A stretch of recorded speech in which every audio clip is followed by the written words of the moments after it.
Hi, Introduce everybody. I am Sarah Riley. It is nice to see all of you. I think you can see me. Can you see me? I can only see Sue Ann, but I'm hoping you can see me. Sue Ann, give me a thumbs up if you can see me. Okay, Yes. awesome. I am so pleased to introduce you guys to some of my very, very favorite colleagues, including some of our first two student leaders and my good friend, Crystal Good. They're all amazing human beings, and I'm so grateful to invite them all to the space to lift it up. And with no further ado, I'm going to hand it right over to Crystal.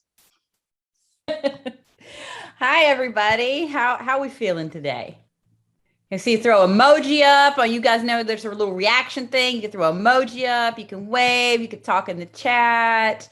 I'm super excited to be here because one, I just learn so much anytime that I'm with young people from West Virginia. I think it is our really most incredible resource. So we'll get started. Today, we're going to be talking about social hierarchies, right?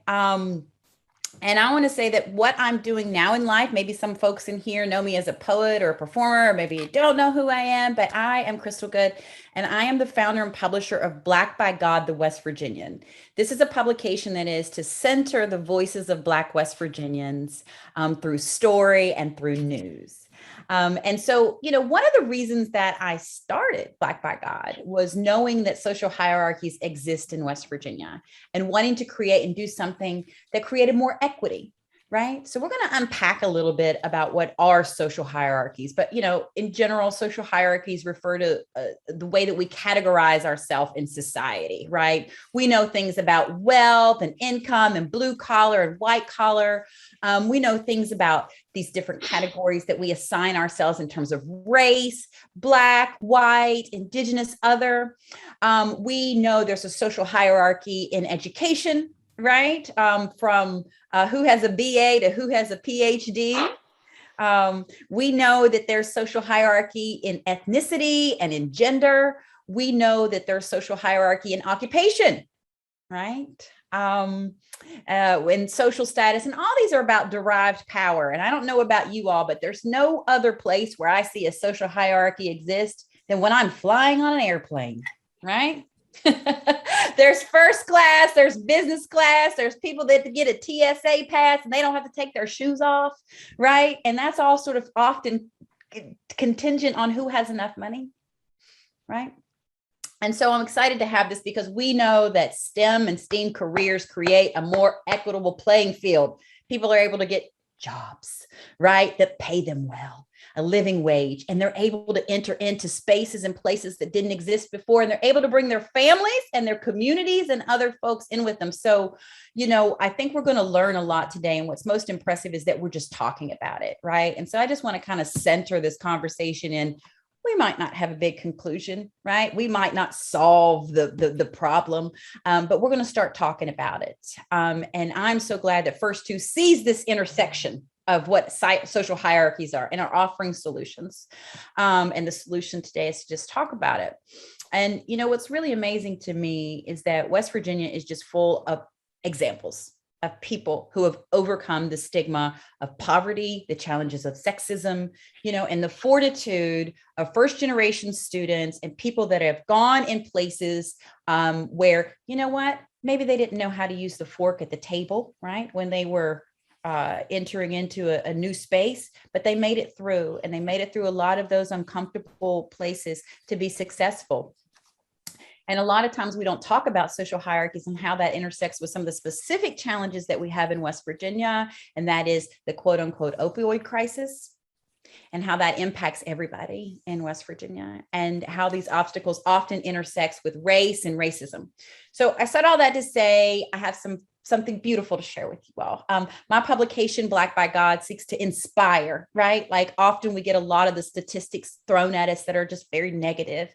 But yet we need to see these encouraging, and we need to see encouraging people that have gone on and done it in spite of, and we need to be in these conversations. So thank you to Josiah Baker who's here. I don't know how, Josiah, you want to give us a wave or throw up an emoji. But Josiah is one of our panelists today, and he has created some inspiring graphics that we're sharing on our Black by God Instagram. So I'm just going to put those up right now real quick here. Oops.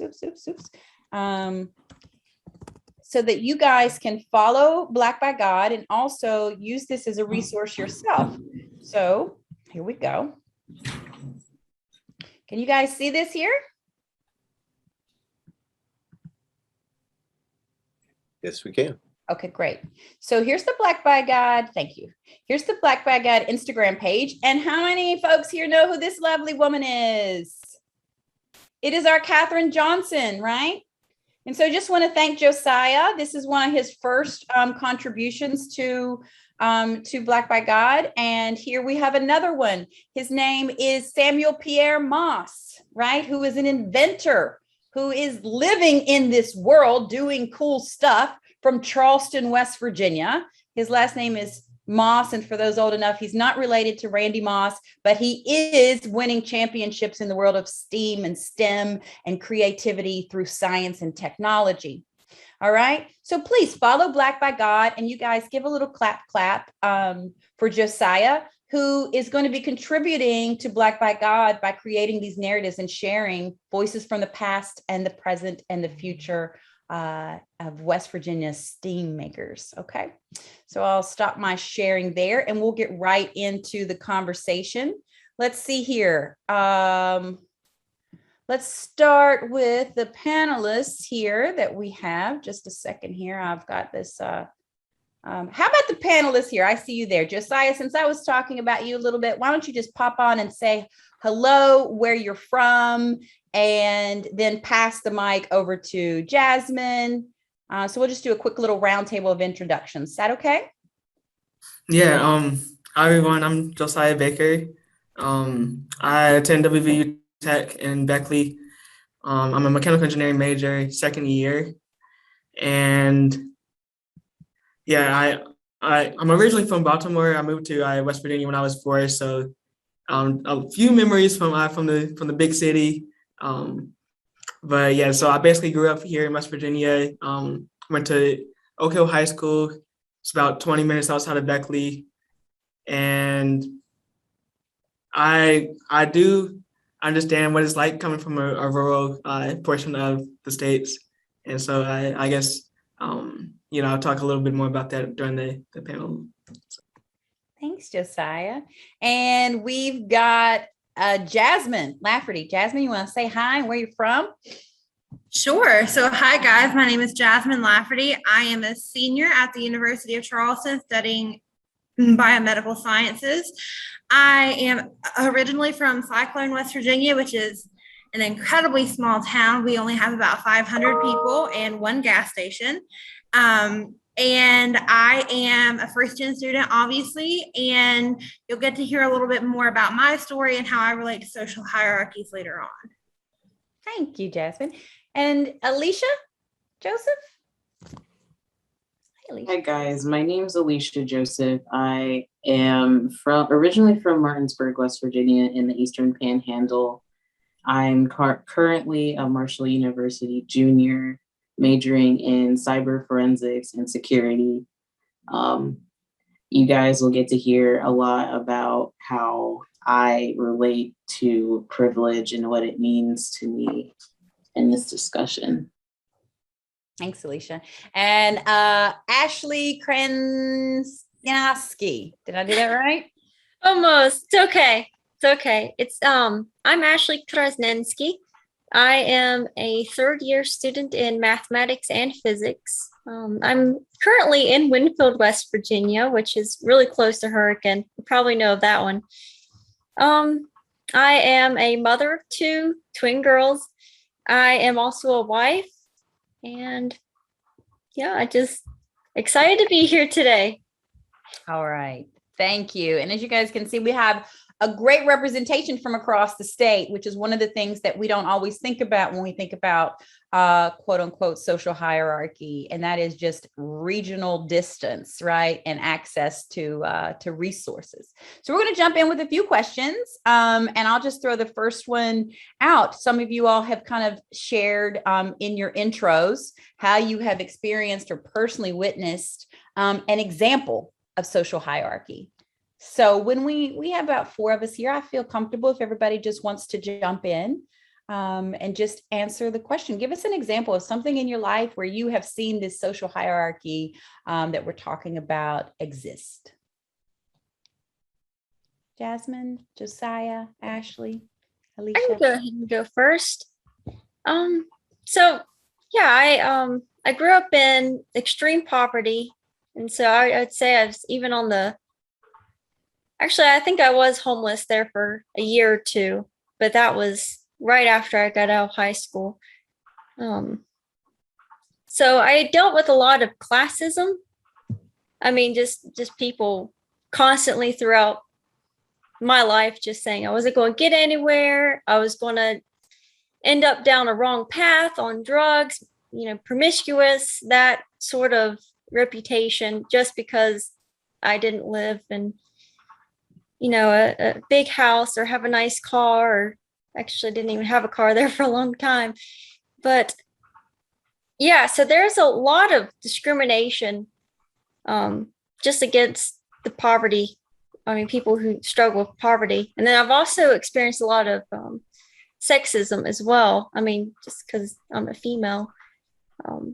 So, I mean, just catcalling or just other forms of sexual harassment, which, yeah, I've gone through a lot of trauma, but yeah, it's pretty bad. Yeah. So I think, so sometimes often when we talk about social hierarchies, we have to always sort of like qualify, right? Like why should I be here today talking about that? And although that I know that everyone in the room understands that, I think it's really important to sort of like re-anchor folks that are listening, that you guys have real world experience in, navigating these spaces. And Jasmine, I see you nodding your head. Would you like to jump in? Sure. So I really wanted to piggyback off of what Ashley said, because I think the major thing that I've experienced in social hierarchy is attached to my last name in my town. So as I said, there's only about 500. I think we're up to 600 people now in my town. And having the Lafferty last name is pretty much like people knowing your bad news. My biological father has been in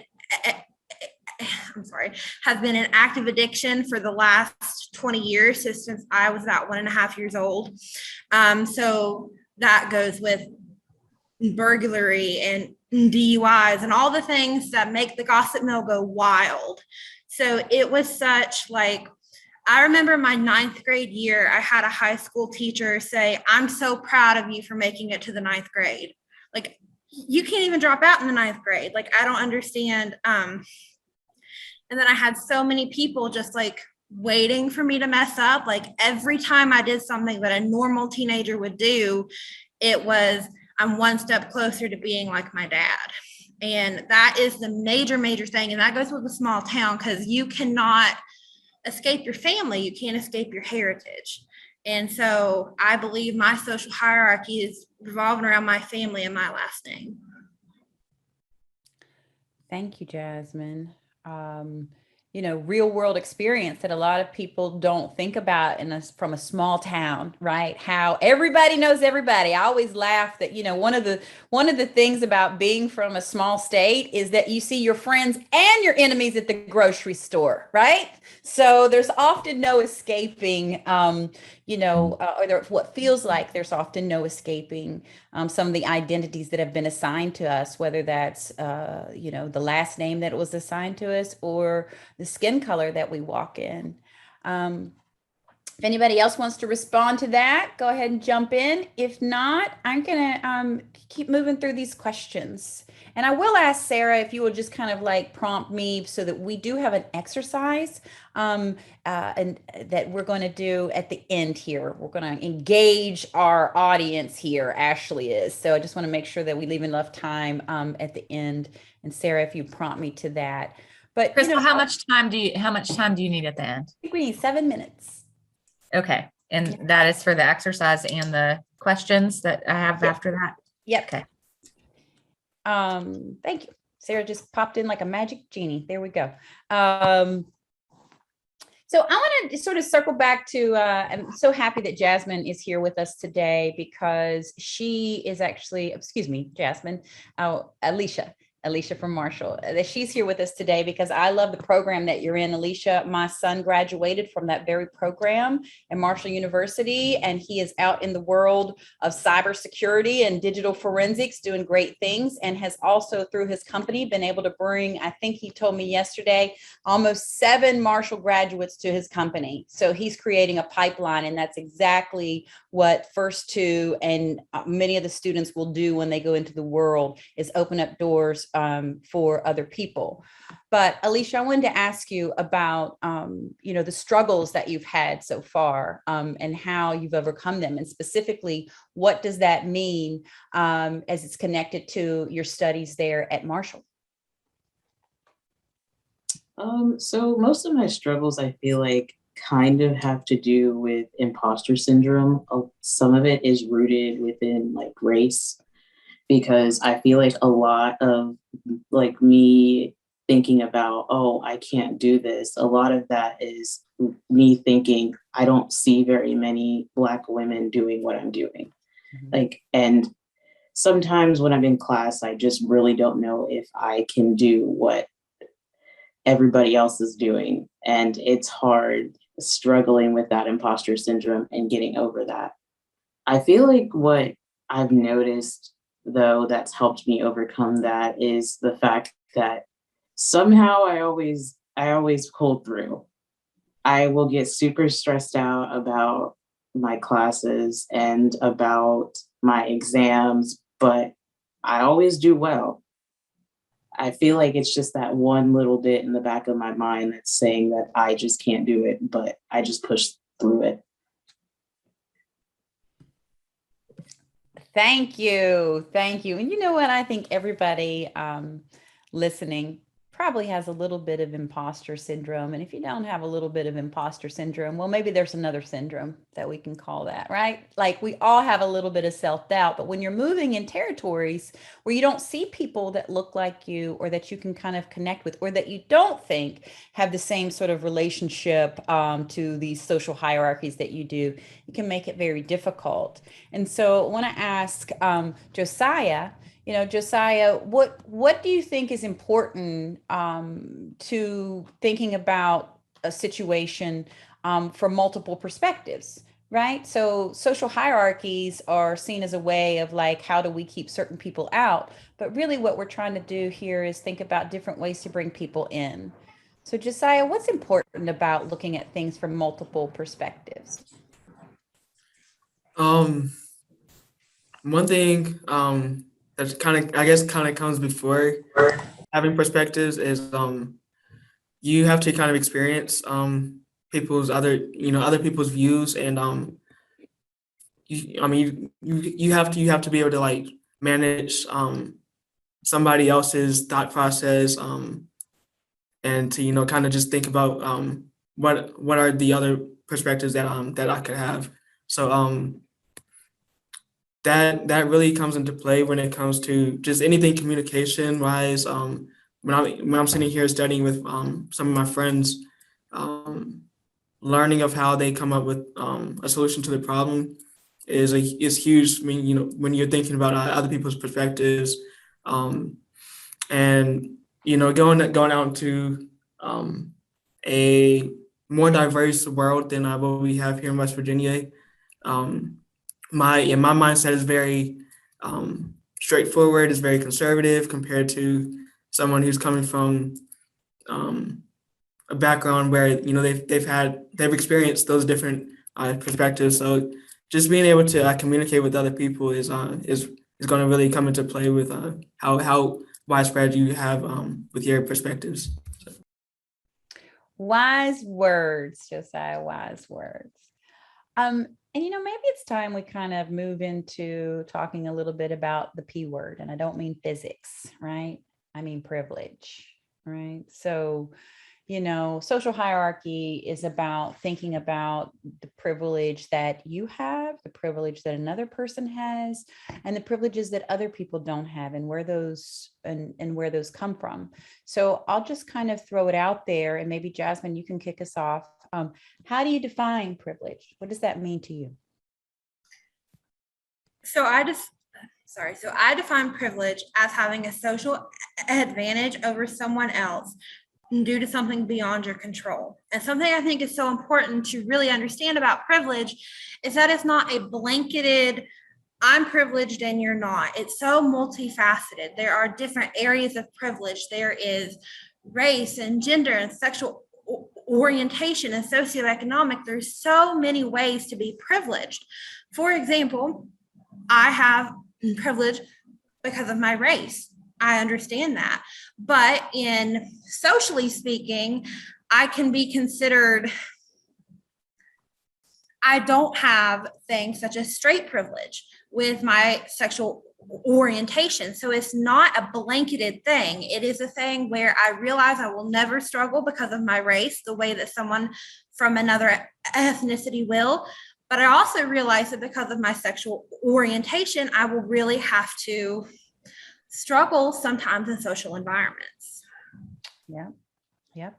Alicia, you want to respond to how you define privilege, or, how do you have privilege, or how do you not have privilege? I would say that I have a lot less privilege than I do privileges, but so I would have privilege in the sense of like the area I grew up in. I had a lot of different resources because of how close it is to Maryland, DC. I lived in it was basically a city. So I didn't really have to worry about not having resources provided to me. But in another sense, I don't have privilege as a Black woman because I have to I have to make myself look presentable to people. I have to make myself look educated because of stereotyping of Black women. I have to make myself look like I know what I'm doing. I always have to put on, for example, the braids. Braids are not seen as something that is professional. My regular natural Afro hair is not seen as professional, but as a white person would be able to wake up, put their hair in a bun or something, and that would be seen as fine. And in a lot of cases, what I wear, I have to think very carefully about everything that I do because I know it just reflects on me a lot harder. Because one thing that I've noticed is I have to work 4 times as hard just to prove that I am half as good as somebody white. And I feel like a lot of people just don't realize that because of how they perceive Black women or Black people in general. Alicia, I'm so glad that you brought that up because there's a real conversation going on in West Virginia about hair discrimination. And I think that you're speaking very clearly to that our students, right, have to double think, not only just in terms of their assignments and their future and navigate their families and college life, but they have to think about what does my hair look like and how will people take me seriously in class or for a internship. And so, Alicia, I really just applaud you for bringing that into it. And I want to say to everybody that it is our privilege to be able to listen to you all today. And there's a comment over in the chat from Joanna that's really just applauding you all for sharing some of these and being vulnerable in this space. So I know that, Josiah, did you have anything you wanted to add there on on privileges, and I know we're going to close out with Ashley's privilege. We're going to do a little privilege exercise. But Josiah, did you have anything you wanted to add? Yeah, I mean, just exactly what Alicia just said. Is it really brought to light like the double standards that that people of color often have to face, and just thinking about like in just many settings that we live through, you have to think like, am I being too Black? Am I being professional enough? And I mean, at the same time, like we want to have our own mindset where we can just, sit down and relax and think about our own selves. I mean, just, being prideful in who we are as a person. So, yeah, I really appreciate what Alicia just brought up. Thank you. I appreciate everything everybody is sharing here. And I want to make sure that Ashley, if you wanted to speak to this, that you had a chance. Yeah. So I mean, I think the points made are amazing. I mean, I guess for me, I mean, I'll just add on to that with the sense of classism, and it's just adding more onto if you come from a family that's able to, I mean, just give you the basic necessities in general. I mean, you already have more privilege than I don't know, just people who come from, those depths, or I don't want to say depths, but struggles. Mm-hmm. And so I guess one thing that I've really noticed in my life is, or really, I guess I could say envious, is just the fact that, I mean, growing up, most people just, I mean, they had home, they had the food. I mean, their parents were there for them. So I just think they had those luxuries and they were able to be seen as normal. And, it's a very normal, doesn't make sense to me. But so I think privilege is just being able to fit the stereotype of what one should be. And I say that sarcastically. Yeah, we'll be using a lot of air quotes, which is fine because we're kind of breaking out of like, I think this conversation is about like what is considered normal and what is expectations, but it's also looking beneath, right? And really as educators, as peers, as students, having an eye to looking and seeing to what we bring to the table. Just like you said, like many people don't recognize that just waking up in the morning with somebody that can greet you, comfort you, give you a bowl of cereal, if that's all there is, or fix you a hot breakfast, how that can start your day in kindergarten, right? And set you off into a trajectory. So what is normal for you, right, might not be normal for somebody else. And I think that's where we always sort of center our outlook into the world. But what this conversation is doing, and as Josiah pointed out, is there's many different points of view. And it's very important that we recenter what normal is. Normal is everyone having equity and ability to reach their dreams and aspirations. That's what normal should be to me. So, this conversation is just kind of opening it up to that we're talking about class, we're talking about hair, we're talking about how people perceive you, we're talking about being from a small town, right? And those challenges quite often, the narrative of West Virginia and Appalachia is dictated by other people, right? And not necessarily a group that we're hearing from today, right? Talented, brilliant, smart, ambitious, problem solvers, right? Courageous, right? These are the attributes that I believe will not only make you all successful, but if the folks listening and the folks that are coming around in this community around you will pay attention to and let you lead, I think we're going to be in a really good place. How you guys feel? How you guys feel in this conversation? Because that's one of the things I want to just kind of do a check-in. this is a vulnerable space that we're in right now. I mean, you're talking about being, having experienced homelessness. You're talking about having experienced discrimination. You're talking about being, not in a cisgender world. So I just want to do a check-in with you guys and make sure you're feeling okay. Okay. So, I think a lot of times in these spaces, people want to hear the down and dirty, right? Like, oh, tell me how it was so bad, right? Like, tell me how you made it through. You know what I mean? We get a lot of this. I'm not sure if there's a word for that, but a lot of people want to hear like how it's so bad. You know what I want to ask you all before we kind of lead into Ashley's exercise? Tell me how it's good. Tell me about how you have joy, and tell me about what you're excited about in this context of social hierarchies. I'll go first. Okay. Being Black is fun. I mean, we've got so much culture that, especially, just like worldwide, like not even here in America, not even just in West Virginia or in America, but like just so much about us is it's just fun. I mean, the cookouts, music, going to a restaurant for food. I mean, it's so much like that's, I mean, it brings me joy. Like, even church, like something down and dirty like church. I mean, it's just, it brings so much joy.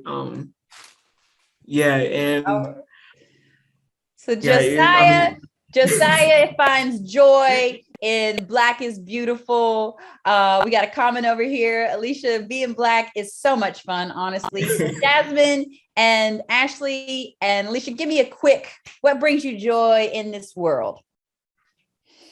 I'm gonna have to agree with the being Black. That was a really good one. That was what I was gonna say, because honestly, like, I feel like being like, I wouldn't go back and change anything. Like, I feel like my younger self like really hated being Black just because of all of the privilege stuff.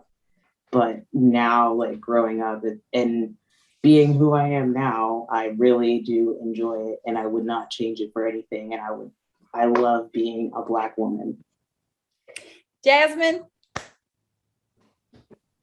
Okay, so this might be a little like a cliche answer, but I think my mom brings me joy. She came from a poverty-stricken place worse than me. She was in an abusive relationship, and she is now 10 years clean from addiction.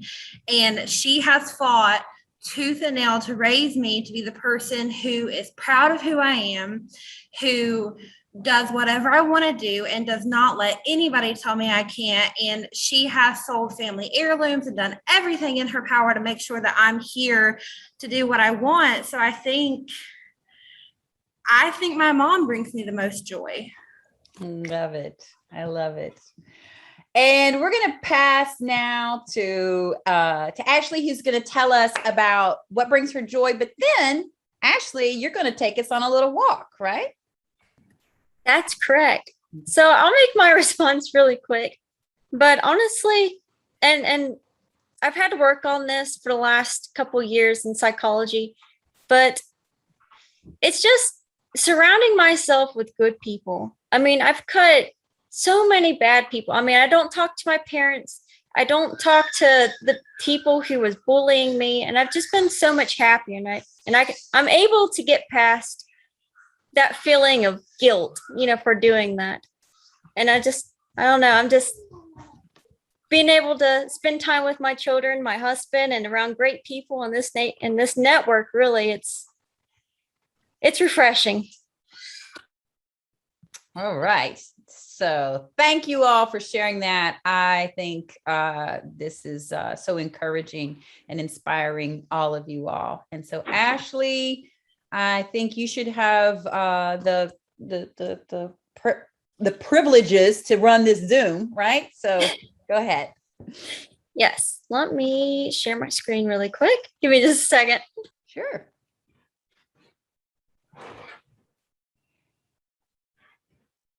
And I'll just kind of cue folks up. There we go. There we go.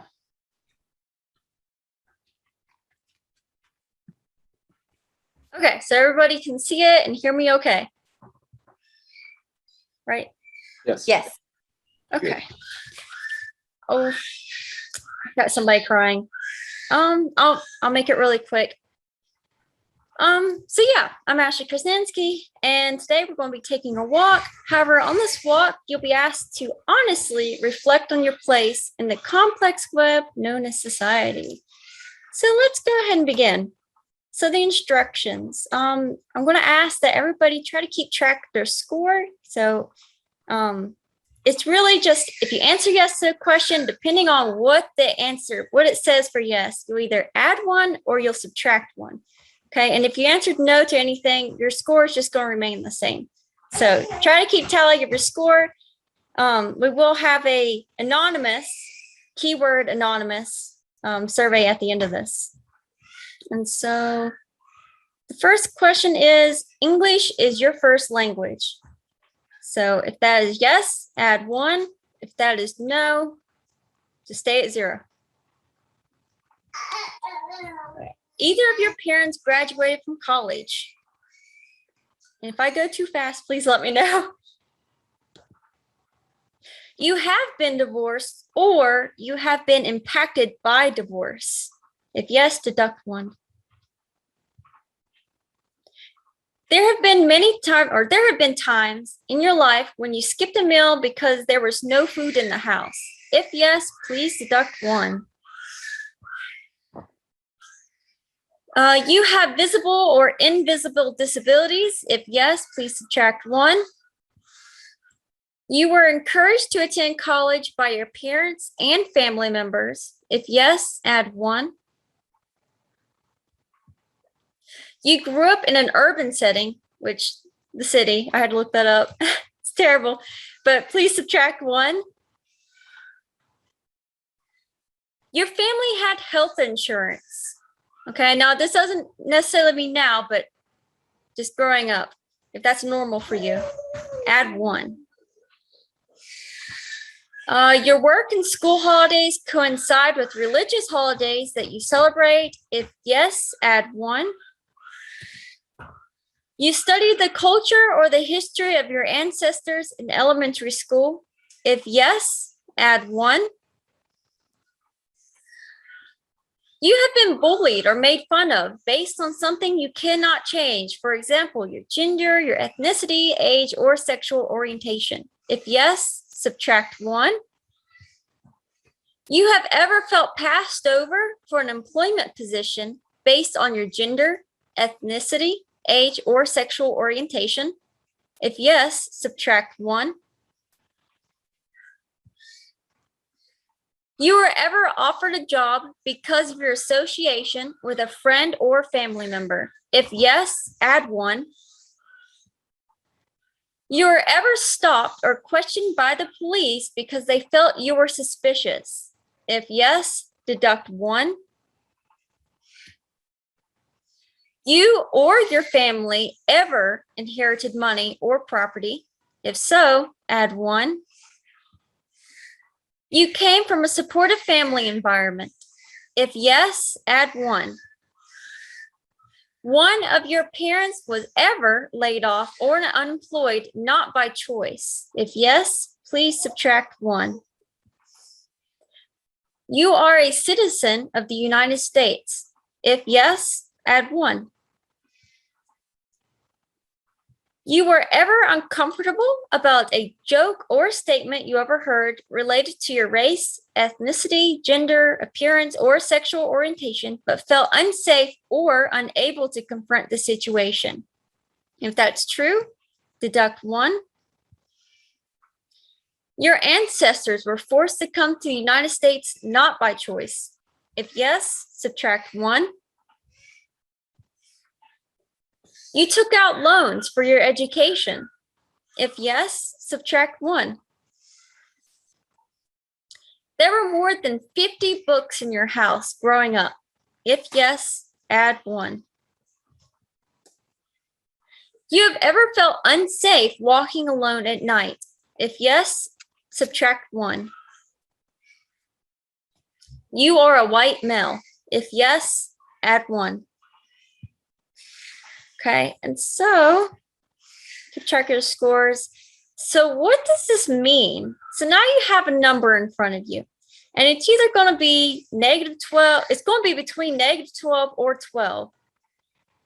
Okay, so let's break it down a little bit. People with a high score, does that mean that you're a terrible person, you're selfish, or you're superior to anyone else, or that you're you're discriminatory against anything? No, that does not imply that at all. However, there are some stereotypes that also imply that, you're known for your hard work, or you always earn your rewards. And I'm not saying that, anybody on here doesn't work hard, doesn't earn the rewards, but that's not true for anyone. That's dependent on the person. However, what is true is that people with a higher score have more privileges, and that's just because of social hierarchies. Ashley, this is your Jeannie over here. And so our session is right now 3 minutes over. And I think this is amazing. You guys have had an amazing panel. But I think I'm going to hand it to you to wrap up. I did have your survey ready, but I think we should hold that for another time. Okay. So yeah, I'll just take us home, baby. I'll just end with saying it's complete opposite with people with a low score. It doesn't mean you're terrible, selfish, inferior, or seeking attention or being dramatic. And whether or not you don't work hard or if you do work hard is dependent on the person. But what is true is if you have a low score, then you have less privileges, and that's due to social hierarchies. So yes, that's the end of it.